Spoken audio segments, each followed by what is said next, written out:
Fred, dis-moi, d'où viens-tu? Moi, originalement, je viens de Hawkesbury. Ouais. Wow. Ouais. C'est important de parler d'Hawkesbury. Ouais, on n'en parle pas assez souvent, malheureusement. Ou heureusement.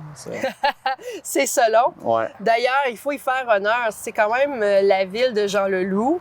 Pas la ville de Jean Leloup, mais on a parlé de cette ville-là dans cette fameuse chanson de Jean Leloup. Donc, c'est quoi quelqu'un d'Hawkesbury?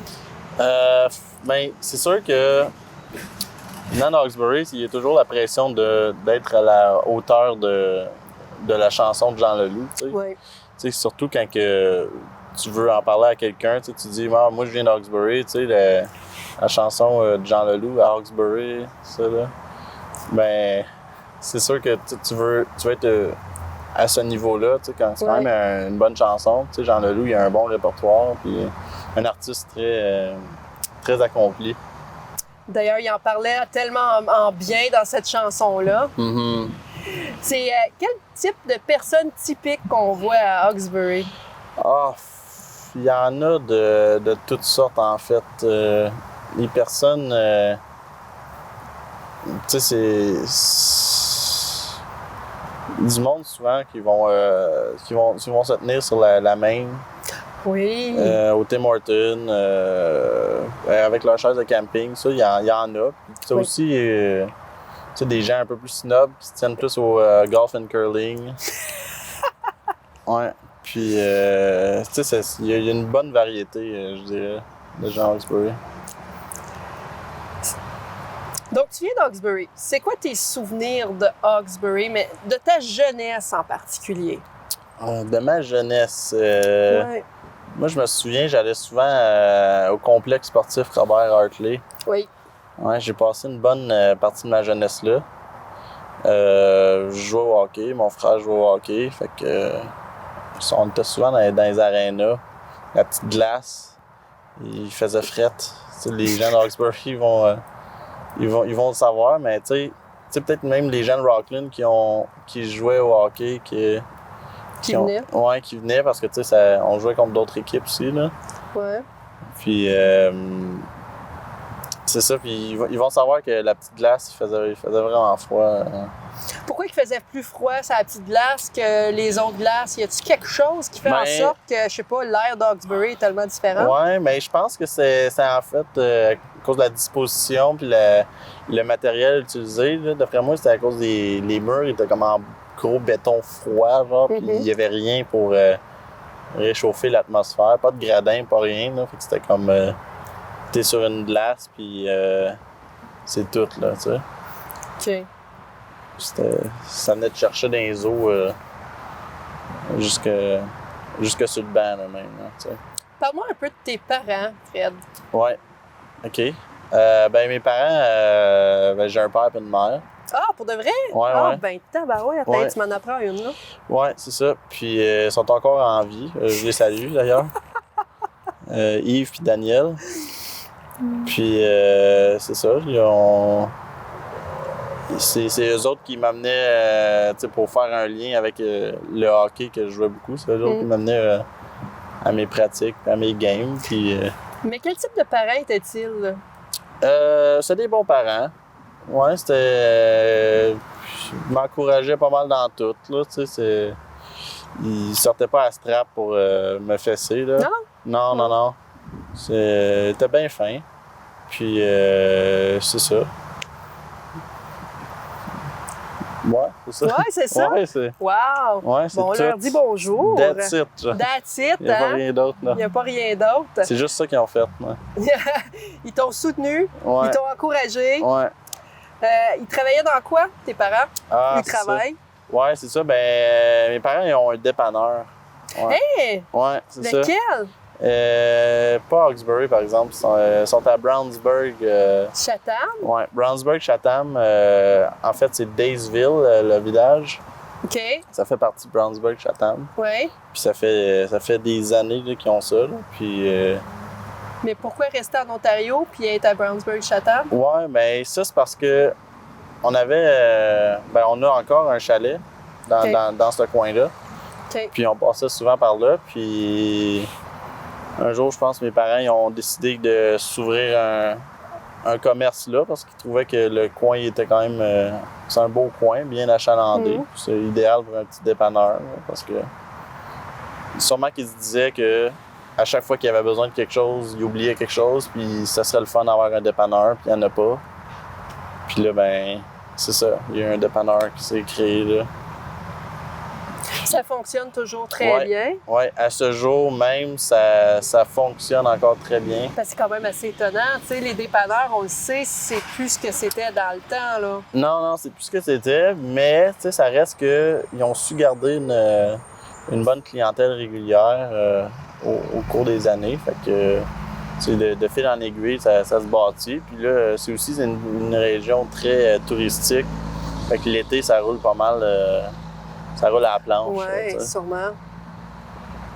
Donc, est-ce qu'ils ont l'intention de céder ce commerce-là bientôt ou sont vraiment encore bien actifs, tes parents? Parce que t'es quand même jeune, Fred, là.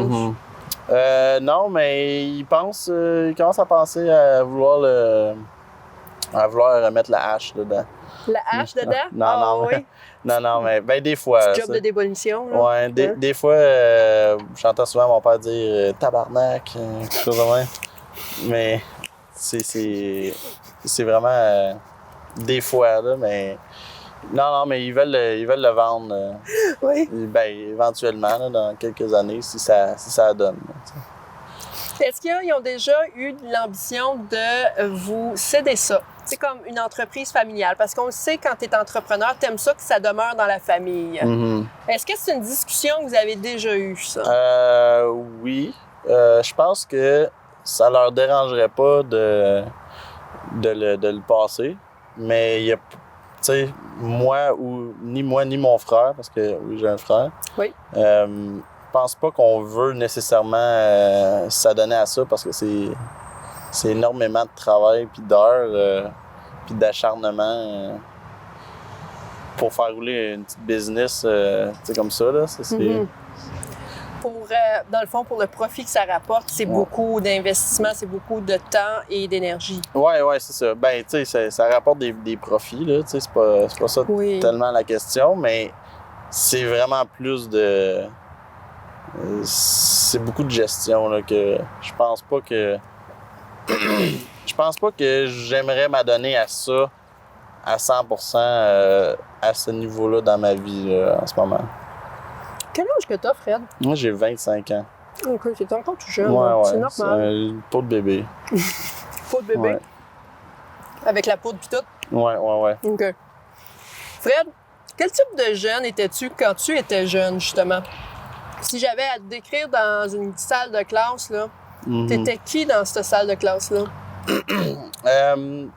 Plus jeune, mettons maternelle, jardin, j'étais très timide, je parlais pas. Je parlais à mes amis, puis c'était tout.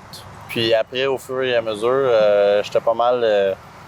j'étais pas tannant, j'écoutais, j'étais un bon élève, mais sur la scène, j'aimais vraiment faire des jokes, puis rire tout le temps, tu sais, comme le cliché de « Ah, c'était moi le clown de la classe », ben c'était pas nécessairement moi, parce que je camouflais mes jokes à travers quelqu'un d'autre. OK. Puis on faisait des mauvais coups à la douce, je dirais, là. Puis, ouais, c'est ça. Mais c'était tout le temps...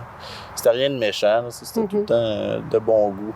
Là, il est trop tard, là. Tu l'as mentionné, là. Ouais. Faut que tu me nommes au moins un mauvais coup. Puis on nommera pas de nom pour préserver l'identité de tout le monde. Des mauvais coups...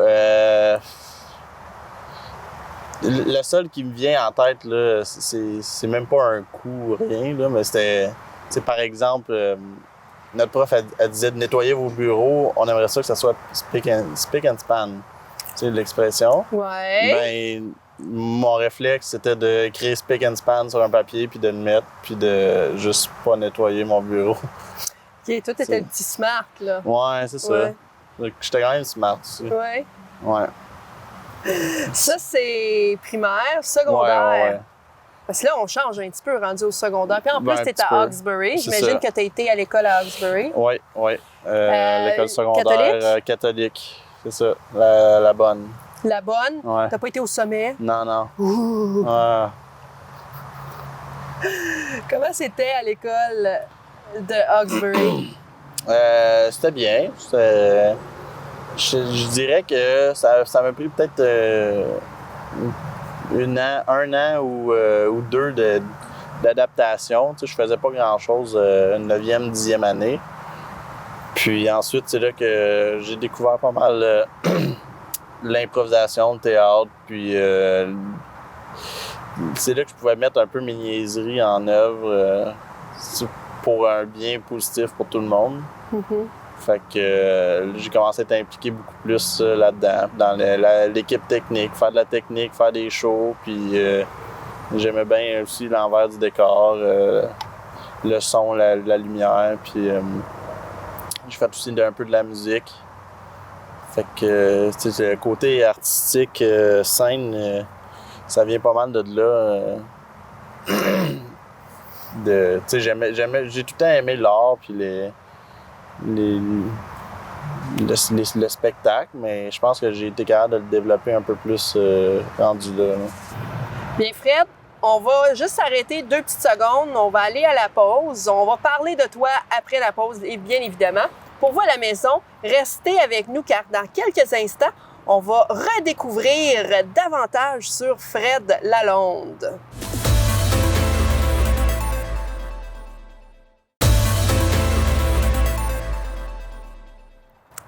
Alors, rebonjour, bienvenue à ce second segment de Sur le sofa avec Stéphanie. Bien évidemment, si vous n'étiez pas là pendant le premier segment, vous avez manqué beaucoup de choses, notamment la découverte de Fred Lalonde. Fred, tu es toujours parmi nous. Oui. Je suis contente que tu n'as pas décidé de partir, Ben, que moi aussi, je t'ai pas fait pleurer, je t'ai pas traumatisé. Non, pas encore. Non. D'ailleurs, avant qu'on continue, comment tu trouves mon sofa de 1 à 10, sincèrement? Là? Sincèrement, côté confort, je dirais peut-être 5-6. Ouf. Ouais, 5-6. Ouais. Côté pratique, je dirais peut-être un 8. Ouais. Parce que, tu sais, ça se gonfle vite. Ouais. Puis, tu sais, c'est fait, bing bang. Puis, tu t'emmènes ça n'importe où. Tu peux le déménager facilement. Ouais. Puis, côté style 10, là, c'est sûr qu'avec la housse, là, c'est... La housse fait toute la différence, ouais. Là, j'avoue, là, tout un design. Ouais, c'est sûr qu'on le voit bien, là, comme ça, là, comme on est juste dessus, là, fait que... Ouais. Mais sinon... Mais pour l'avoir vécu en personne, ouais, t'es ça. vraiment impressionné. Ouais, c'est un beau sofa, une belle housse, ouais. Ouais. C'est bon. Merci beaucoup pour la rétroaction. Ouais, ça fait plaisir. De rien. Fred, on continue dans ton périple de ton histoire personnelle. Ouais. Là, on parle au secondaire. Ouais. Que tu découvres l'art. Que tu Ouais. découvres que tu es vraiment quelqu'un d'artistique. Est-ce Ouais. que tu t'en doutais un petit peu? Ou ça t'a comme juste... It was just an epiphany, genre? Ben, je m'en doutais un petit peu. J'ai toujours fait avec mes amis des vidéos comiques, là, qu'on peut dire, là, comiques entre guillemets pour l'époque. Je suis pas mal certain que si je réécouterais ça, ça serait à chier, mais on avait du fun, tu sais. On peut dire, on faisait des sketchs, puis c'est ça que c'est. Est-ce que tu as mis ça sur YouTube, ces sketchs-là? À un certain point, c'était sur YouTube, mais je pense que tout a été effacé pour des raisons évidentes, là, tu sais. Je pense qu'on s'est dit que ça serait mieux de pas laisser ça là. Ah, c'était à ce point? Ben, non, pas à ce point. C'était quand même... Je suis sûr qu'il y en avait que c'était quand même bon. Mais c'est plus... Je pense aussi que ça a été perdu dans des comptes qui ont peut-être été délités, des affaires-là. Mais... OK. Donc, pour vous à la maison, si vous vouliez voir ces fameux sketchs de Fred Lalonde, désolé. Non. Ils ne sont plus disponibles. Non. J'ai peut-être encore des copies DVD chez nous. Parce qu'on faisait ça, on gravait sur des disques, puis on les vendait à l'école, genre 2-3 piastres ou 5 piastres. T'as-tu fait au moins un bon 20 piastres avec ça? Je dirais j'ai fait peut-être 10 piastres. Ben, c'est quand même pas pire, ouais. C'est quand même pas pire. Tu sais, on était quand même 2, là, fait que... T'as quand même eu 8, tu sais, t'as quand même eu 3 autres personnes qui étaient intéressées. Ouais, c'est pas super. À peu près, tu sais. Ouais, mais... Tu sais, je veux dire, ta popularité, elle monte. Mm-hmm. Je suis certaine qu'aujourd'hui, ça se vendrait un petit peu mieux. Ouais. Fred, tu découvres justement l'art, l'humour. Comment tu sais que tu veux devenir humoriste? En fait, hey. En fait, je le savais pas. Je le savais pas avant très récemment parce que je pensais pas que c'est quelque chose que je voulais faire nécessairement. Tu sais, je voyais le monde en faire, je trouvais ça bien, mais je pensais pas que j'étais capable de participer à ça, puis de juste me donner le coup de pied dans le cul pour juste y aller, là, puis le faire. Là. Puis tranquillement, pas vite, à l'université, je commence à faire du théâtre, puis de l'improvisation encore plus, parce que j'en faisais déjà. Puis c'est là que je vois aussi que j'avais un talent naturel. Ben, je dis pas que je veux me vanter ou quoi que ce soit, peut-être que... Sais-tu quoi? C'est correct de se vanter. Ouais.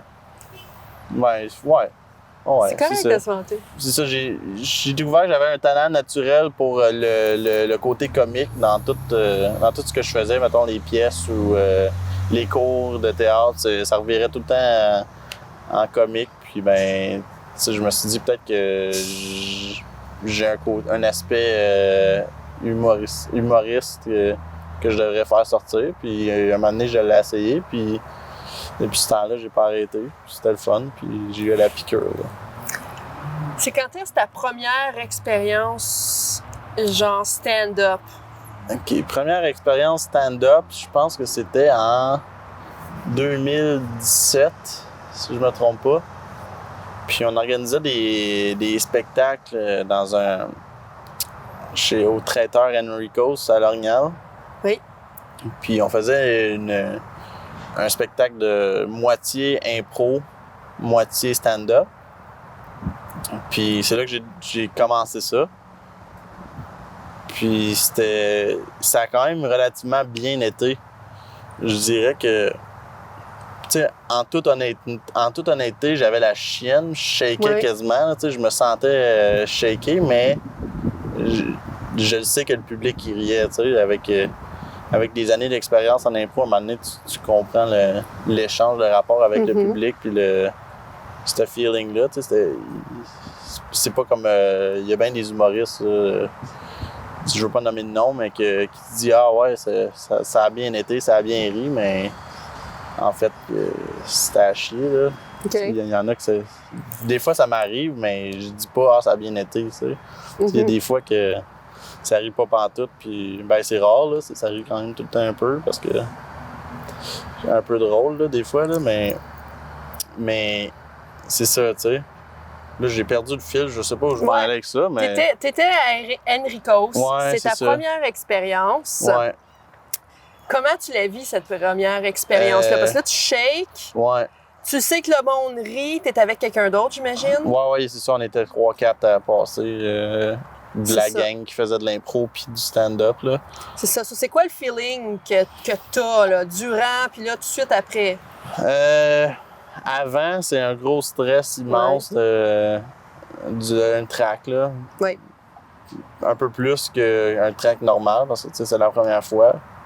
Puis après ça, pendant, je shakais. Puis après, je pense que c'était comme un bon feeling, là, quand même euphorique. Là, c'était un bon high. Là, ça a bien été, fait que c'est un bon feeling de confiance. Là.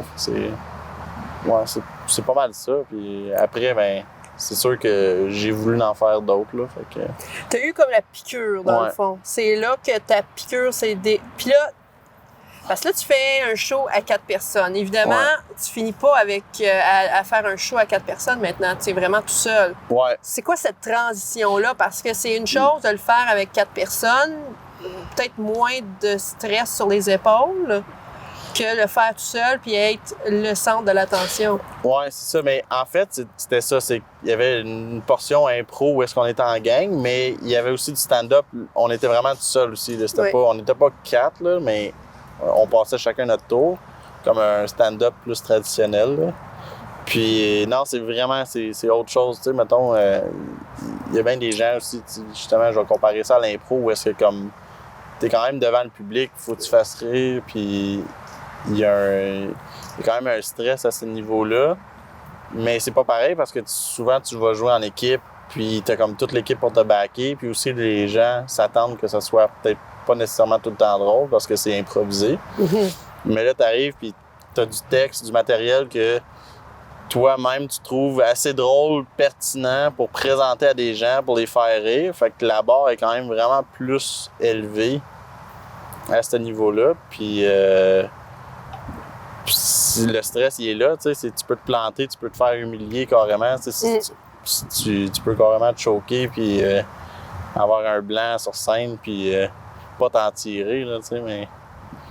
Ça t'es-tu déjà arrivé? Choquer, avoir un blanc sur scène? Non.